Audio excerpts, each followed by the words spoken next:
कैसे हैं आप सब? उम्मीद है कि अच्छे होंगे। और वैसे भी चिलचिलाती हुई गर्मी है, कड़कती धूप है, बाहर निकलने का मन तो किसी को कर नहीं रहा होगा। तो ये सोचना थोड़ा-सा बेईमानी लगता है कि कैसे हैं? सब पसीने से तरबतर हैं, सब परेशान हैं गर्मी से। अच्छा, हम भी विचित्र हैं ना? जो मनुष्य की प्रजाति है, जाति-प्रजाति है, वो किसी भी हाल में प्रसन्न नहीं रह सकती। गर्मी आती है तो गर्मी से शिकायत, बारिश होती है तो बारिश से शिकायत, और सर्दी होती है तो लगता है कि कब सर्दी जाएगी। लेकिन जीवन यही है। हर स्थिति में सामंजस्य बनाए रखना, हर स्थिति में मन को अनुकूल बनाकर चलना आसान नहीं होता है। लेकिन समाधान यही है। अब आप कहेंगे कि आज मैं ये किस विषय पर चर्चा करने बैठ गई? चर्चा इस बात पे है, साथ की, सहयोग की, संयोग की। हम अपनी छोटी से छोटी चीज़ों में किसी का साथ चाहते हैं, ये जानते हुए भी कि हम सबके दुख, हम सबके सुख, हम सबकी परेशानी हमारी नितांत व्यक्तिगत होती है। लेकिन हम अपने अच्छे पलों में हमेशा किसी का साथ चाहते हैं। ऐसा लगता है कि कोई आ जाता तो हम जो कर रहे हैं वो और बेहतर हो जाता। बात सही भी है, ऐसा होता है। लेकिन यह भी मान लीजिए कि हमेशा संभव नहीं है कि कोई आपके साथ रहे या हमेशा आपको किसी की कंपनी मिले या ना मिले। ऐसी स्थिति में आप क्या करेंगे? क्या अपनी खुशियों को साझा नहीं करेंगे? अच्छा, मान लीजिए एक समय था जब आपने अपनी हर छोटी बड़ी चीज़ को अपने लोगों के साथ मनाया और आपको कभी भी अकेले रहने की आदत ही नहीं रही। जाहिर है, ऐसी स्थिति में आपको कुछ भी अकेले करना पड़ा तो आपके लिए बड़ी विकट परेशानी हो जाएगी। मुझे याद है कि जब मैं स्कूल में थी तो कुछ एक लड़कियों के जो मेरी सहपाठी थीं, उनके ग्रुप हुआ करते थे, उनके समूह हुआ करते थे। एक ने नहीं खाया, एक ने कुछ ऐसी कोई परेशानी हो गई कि वो नहीं आ सकी, तो वो जो दूसरी सहेली थी, बहुत पक्की सहेली जिसको हम लोग बोलते हैं, वो भी खाना नहीं खाती थी या स्कूल में आना जाना भी इस बात पर तय होता था कि कौन जाएगा। अगर ये जा रही हैं तो मैं भी जाऊंगी, नहीं जा रही है तो मैं भी नहीं जाऊंगी। सुनने में बड़ा अच्छा लगता है। ऐसा भी होता है कि 10वीं और 12वीं में बच्चे विषय भी वही लेते हैं जो उनके दोस्त ले रहे होते हैं, सिर्फ साथ रहने के लिए, ये जानते हुए कि वो जो विषय ले रहे हैं वो उनके अनुकूल नहीं है, उनके अंक उसमें अच्छे आएंगे कि नहीं, वो इस बात में इतना पढ़ना नहीं चाहते। लेकिन सच्चाई तो यही है कि तमाम रिश्तों के बावजूद, तमाम दोस्ती के बावजूद हम सबकी जो यात्रा है वो अकेली ही होती है। ऐसी स्थिति में अगर हम अपनी कंपनी एंजॉय करना नहीं सीखेंगे, अपने साथ खुश रहना नहीं सीखेंगे, तो बड़ी परेशानी हो सकती है। और मैं अपनी बात करूं तो मैं शुरू से अकेली ही रही हूं। शुरू में बड़ा अजीब लगता था क्योंकि बचपन था, देखती थी, सहेलियों को देखती थी, सबको देखती थी, सबके अपने ग्रुप थे और मैं हर एक ग्रुप में मिसफिट थी। उस समय बड़ा ख़राब लगता था, अनवांटेड। लेकिन आज जब पीछे मुड़कर देखती हूँ तो लगता है कि ईश्वर ने जो किया अच्छा किया। आप कहेंगे कैसे? अकेले रह के कोई अच्छा कैसे हो सकता है? वो ऐसे कि जब मैं अकेली हुई तो मैंने खुद को खुश रखना सीखा। मैंने खुद को समझना सीखा कि ठीक है, कोई नहीं है मेरे साथ तो मैं हूँ। और ये वो समय था जब मैंने लिखना सीखा, थोड़ी बहुत पेंटिंग सीखी। मुझे सिखाने वाला कोई नहीं था और जीवन में इतने अवरोध, इतनी बाधाएं आई कि कहीं जाके सीखने का मौका मिलेगा, ये तो कल्पना से परे है। लेकिन हाँ, एक चीज़ मैंने बहुत ज़िद करके सीखी, जिसका मुझे बचपन से ही बहुत शौक़ था, वो था संगीत। 2-3 साल सीखा। इस पर भी बजाने के लिए मेरे पास वाद्य यंत्र नहीं था, तो प्रैक्टिस नहीं हो पाती थी, तो गाती थी। अभी भी गा लेती हूँ। तो ये क्यों हुआ? क्योंकि मैं अकेली थी और मुझे खुद को इन्वॉल्व करने के लिए कुछ ना कुछ करना था। आज ये अकेले रहना मुझे लगता है कि एक वरदान की तरह है। अगर आप इतिहास देखिए तो आपको पता चलेगा, जितने भी सृजनशील लोग हैं वो अपने जीवन में उच्च कोटि की रचनाएं तभी दे पाते हैं जब वो अकेले होते हैं। प्रतिभाशाली लोगों की बात मैं नहीं कर रही थी, लेकिन सृजन तो भीड़ में रहकर नहीं होता ना। आपको कविता लिखनी हो या आपको पेंटिंग बनानी हो या कुछ भी करना हो, आपको अकेले रहना अच्छा रहता है आपके लिए, आपकी सोच के लिए। उस समय आप बहुत सृजनात्मक होते हैं, रचनात्मक होते हैं, बहुत से विचार आते हैं, तो दिमाग में कुछ ना कुछ चलना चाहिए और चलता रहता है। जब थोड़ी बड़ी हुई तो मैंने इस चीज़ को एंजॉय करना शुरू किया। अपने लिए छोटी छोटी चीज़ें करती। केक काटने का बड़ा शौक़ था, तो मुझे याद है कि मेरा जो पहला बर्थडे केक था वो मैंने खुद ही, जहाँ तक याद है मुझे, कि एक समय था कि जब अंधेरे को चीर कोई कर निकली थी मैं, और उस समय रोशनी सिर्फ मेरे पास थी, तो मैंने अपने लिए खूब एक गुलाबी रंग का केक ख़रीदा था और उसको अपने जन्मदिन पर काटा था। जीवन में कुछ भी अच्छा होता है तो ये मत सोचिए कि आपके साथ कौन है इस सेलिब्रेशन के लिए, उस उत्सव के लिए, बल्कि आप अपने सबसे बड़े साथी हैं। उसको एंजॉय कीजिए।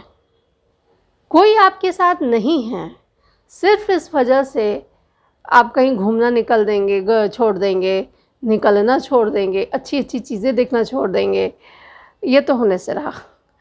तो मेरे साथ ये है कि मुझे जो भी अच्छा लगता है, आज मैं खुद निकल जाती हूँ। मैं अगर दुर्गा पूजा भी घूमनी हुई तो मुझे याद है शुरू में निकलती थी। एक तो मेरा काम भी ऐसा था कि घूमते घूमते सारा सब कुछ हो जाता था, तो उसमें अकेले ही सारी पूजा परिक्रमा हो जाया करती थी। लेकिन उसके बाद भी मुझे अच्छा लगता था। मेरे लिए अच्छा ये भी लगता था क्योंकि ये सिर पर सवार रहने वाली जो स्थिति है ना, कि हम थोड़ी देर खड़े रहें और पीछे से आपको ये बोलता रहे कि बस हो गया, बस आगे बढ़िए, ये हो गया, ये मुझे थोड़ा-सा खलता है।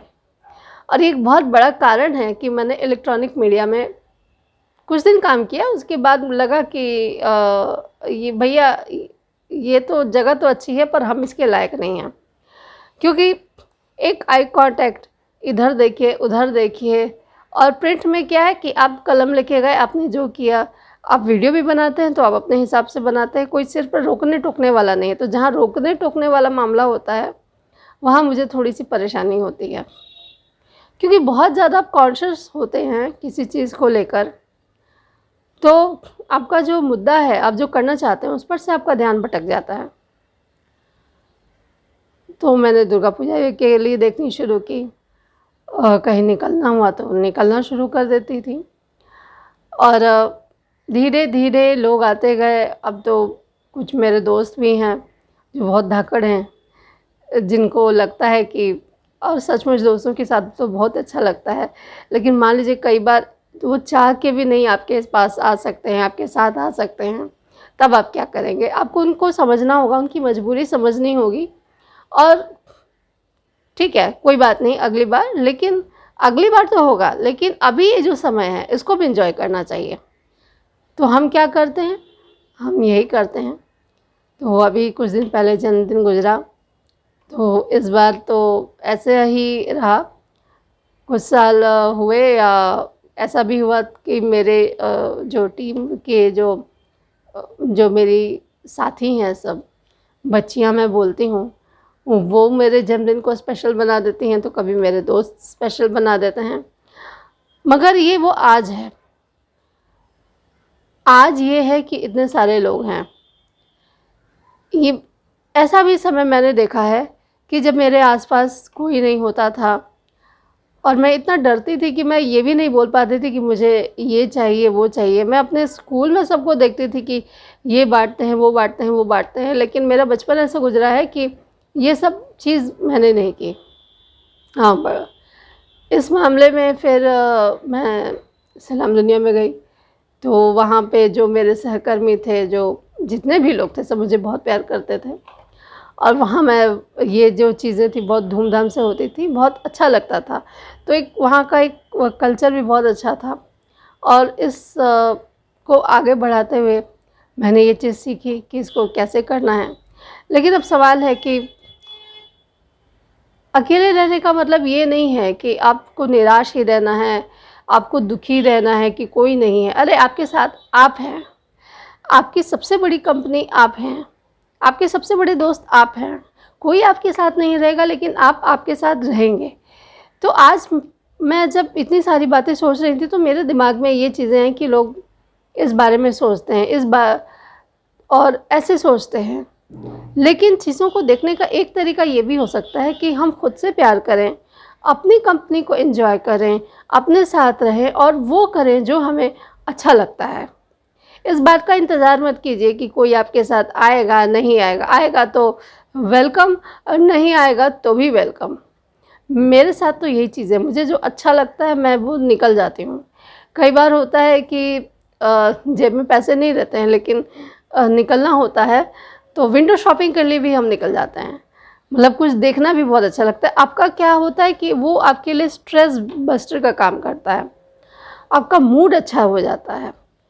तो ये बहुत ज़रूरी है कि भीड़ में से अलग रहकर अपने लिए एक कोना तलाशिए। मैं बार बार बोलती हूँ कि दिन में कम से कम 1 घंटा आपको खुद के लिए निकालना चाहिए, जो कि आपका बिल्कुल मी टाइम हो। उसमें एक्स वाई जेड कोई नहीं होना चाहिए।